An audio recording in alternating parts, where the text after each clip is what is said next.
ایسے نہیں ہوتا کہ کسی لکھاری یا صحافی کو کسی بھی دن کوئی نامعلوم اچانک ٹھوک دے، قاتلانہ حملہ کر دے یا غائب کر دے۔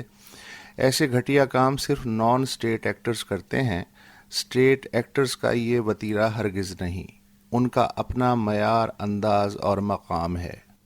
مثلاً پہلے آپ سے اچانک کسی محفل یا ریستوراں میں یا راہ چلتے کوئی صاحب اتفاقاً ملتے ہیں۔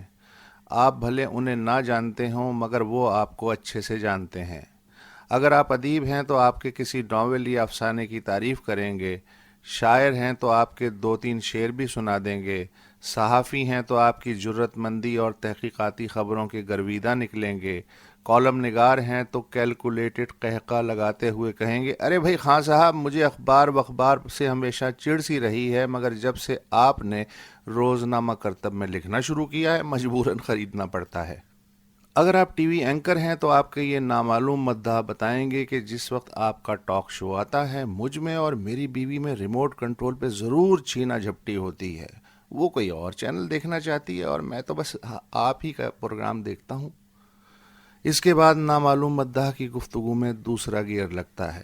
خان جی، فی زمانہ جس جرت مندی سے آپ لکھتے اور بولتے ہیں نا، کبھی کبھی تو ڈر سا لگتا ہے کہ آپ کو کیوں ڈر نہیں لگتا؟ آپ اس ملک کا سرمایہ ہیں سر، بس لکھتے وقت آج کل ذرا احتیاط کر لیا کریں۔ اس ملک میں بڑے بڑے جنگلی گھوم رہے ہیں، کچھ پتہ نہیں کون کیا سمجھ کے کیا کر ڈالے۔ بہرحال اللہ تعالیٰ آپ کو حفظ و امان میں رکھے۔ اور جب آپ ہمت کر کے پوچھتے ہیں کہ آپ کی تعریف، بس جی میرا نام AZ سلیم ہے، ایک سرکاری محکمے میں ملازم ہوں، اب اجازت، اللہ حافظ۔ اگر آپ نے اس گفتگو کو محض ایک عام سے فین کے جذبات سمجھ لیا تو آپ کی قسمت۔ کچھ عرصے بعد آپ کے کسی افسانے، نظم، اخباری رپورٹ، کالم یا بلاگ کو پکڑ کے سوشل میڈیا اور مخصوص ٹی وی چینلز پہ اچانک ایک دھڑم دھکیل مہم نمودار ہوگی۔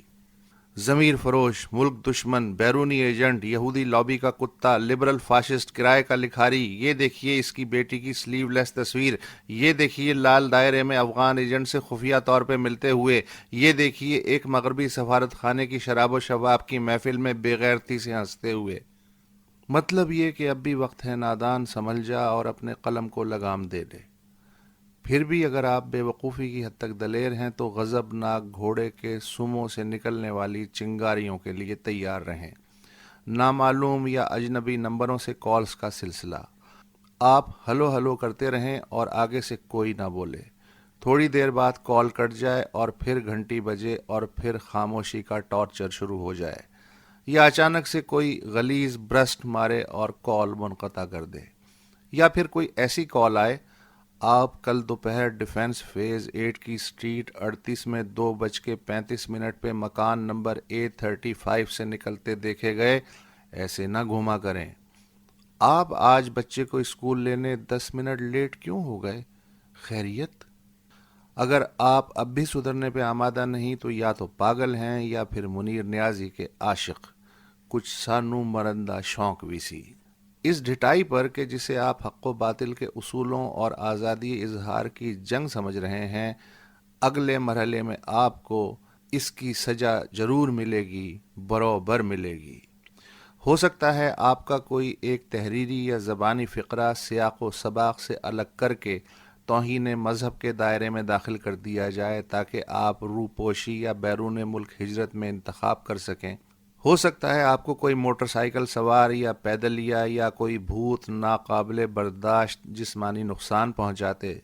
ہو سکتا ہے آپ ہوا میں غائب ہو جائیں اور چند دن بعد اچھے بچے بن کے لوٹ آئیں، یا پھر ہو سکتا ہے آپ کو، یعنی کچھ بھی ہو سکتا ہے۔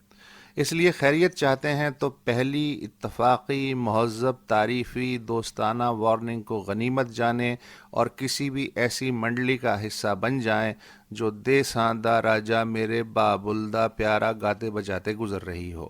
بقول بابا ابیر ابو ذری، چاڑو نال بناون مور تے فائدہ کی، بوتھی ہو جائے ہور دی ہور تے فائدہ کی، پچھوں کردہ پھراں ٹکور تے فائدہ کی۔